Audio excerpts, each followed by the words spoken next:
ప్రభుత్వం తీసుకొచ్చిన GO number 396ను వెంటనే రద్దు చేయాలని డిమాండ్ చేస్తూ కర్నూలు జిల్లా ఆదోనిలో డాక్యుమెంట్ రైటర్లు 2 రోజుల పెన్ డౌన్ కార్యక్రమాన్ని చేపట్టారు.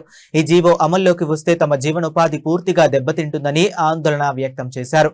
ప్రభుత్వం వెంటనే జీవోను ఉపసంహరించుకోవాలని, లేకపోతే జూలై 20 నుంచి 31 వరకు రాష్ట్ర వ్యాప్త ఉద్యమాన్ని ఉధృతం చేస్తామని హెచ్చరించారు.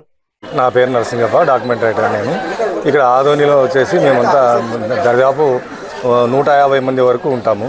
గవర్నమెంట్ ప్రవేశపెట్టిన 396 జీవో వల్ల మా ఉపాధి మొత్తం కోల్పోతుంది. మేము మొత్తం బజార్న పడే పరిస్థితి వస్తూ ఉంది. దీన్ని బట్టి మొత్తం స్టేట్ అంతా కలిపితే కూడా లక్షల్లో ఉంటారు. అందరి పరిస్థితి కూడా అగమ్య గోచరమే ఉంటుంది. కాబట్టి 396 జీవోని గవర్నమెంట్ వెంటనే రద్దు చేయాల్సిందిగా మేమంతా మూకుమ్మడిగా కోరుతున్నాము. ఆ విషయమే ఈరోజు రేపు పెన్ డౌన్ కార్యక్రమం ఏర్పాటు చేసినాము. దీనివల్ల ఏమి కాకపోతే మళ్ళీ 20వ తారీఖు నుంచి 31వ తారీఖు వరకు మరీ ఉధృతంగా చేస్తూ మా వ్యవస్థని మేము కాపాడుకునేదానికే ప్రయత్నం చేస్తాము. గవర్నమెంట్ దీని మీద ఏదో ఒకటి చేస్తూ ఈ జీవోని రద్దు చేస్తే అందరికీ బాగుంటుందని మరీ కోరుచున్నాము. పేరు చెప్పిన